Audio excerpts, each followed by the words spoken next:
vì thay mình nghĩ ban mình lên trong đây khách xem riêng với phụ mẹ băng ổn đập ban mình lên mà đón liên tua tay mà đón đó hơi gì vì tình nọ liên cư mình nghĩ đại tới hưởng trăm đấy ấp đại mà tại vậy đã sầm khăn nó phụ mẹ băng ổn căn tà miên sầm nam căn tà miên tự liên thiện mó tí sập hiệp nó không tức đây ông cô bao nhiêu nó căn tại kia hiệp số sát khăn mình tên tay mà đón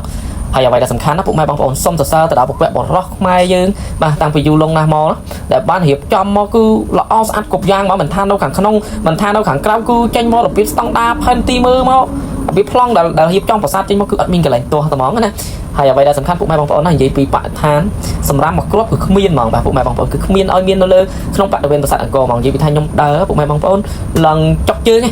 tuần khơi sầm ram rư môi cái này na đã mơ tư phương mình chạm vào đó mấy phụ mẹ băng ổn trong mình than từ đây cô và dương cư từ đây ở trời khăn lăng mình tên tại mặt đồng phụ mẹ băng ổn đây mình ban nó cứ đai khăn lăng tại mặt đồng chim xét bên thì mặt đồng phụ mẹ băng ổnประสงค์บ่ผู้แม่บางប្អូនស្រឡាញ់ជួយចាត់វីដេអូរបស់ខ្ញុំសូមមេត្តាជួយចុច Subscribe Channel YouTube របស់ខ្ញុំម្នាក់មួយផង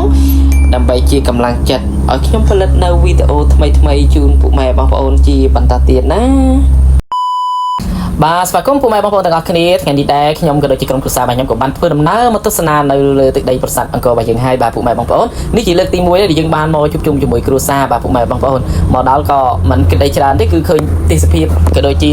ផ្ទៃនៃប្រាសាទអង្គររបស់យើងស្រស់ស្អាតបែបនេះគឺថតយកតែម្ដងដោយសារយើងក៏ជួយចិត្តដាក់ថតដែរណាហើយសូមសរសើរទៅដល់កាយបាទពុកម៉ែបងប្អូនគឺយើងដើរទៅទីណាកន្លែងណាក៏ឃើញកាយក៏មានពុកម៉ែបងប្អូនយើងដែលគាត់បានយកជាងថតអីទៅតាមក៏មានជាងថតដែលគាត់ជំនាញនៅទីហ្នឹងតាមសួរយើងចង់ថតកន្លែងណាស្អាតប្លង់កន្លែងណាល្អអីចឹងណាពុកម៉ែបងប្អូនហើយបើនិយាយពីភ្ញៀវទេសចរវិញពុកម៉ែបងប្អូនមិនថាភ្ញៀវជាតិមិនថាភ្ញៀវអន្តរជាតិទេគឺចូលមកច្រើនកកខ្លាំងមែនទែនតែម្ដងសម្រាប់លើទឹកដីអង្គររបស់យើងនេះហើយពុកម៉ែបងប្អូនហើយបើនិយាយពីគ្រួសាររបស់ខ្ញុំមកពុកម្ដាយរបស់ខ្ញុំអីគាត់មកលេងនៅលើទឹកដីសាអង្គរគឺគាត់មានអារម្មណ៍ថាស្រស់ស្រាយសប្បាយចិត្តខ្លាំងមែនទែនតែម្ដងហើយសម្រាប់ខ្ញុំវិញពេលដែលខ្ញុំឃើញឪពុកម្ដាយរបស់ខ្ញុំគាត់សប្បាយចិត្តចឹងក្ដីសុខរបស់ខ្ញុំធំមែនទែនតែម្ដង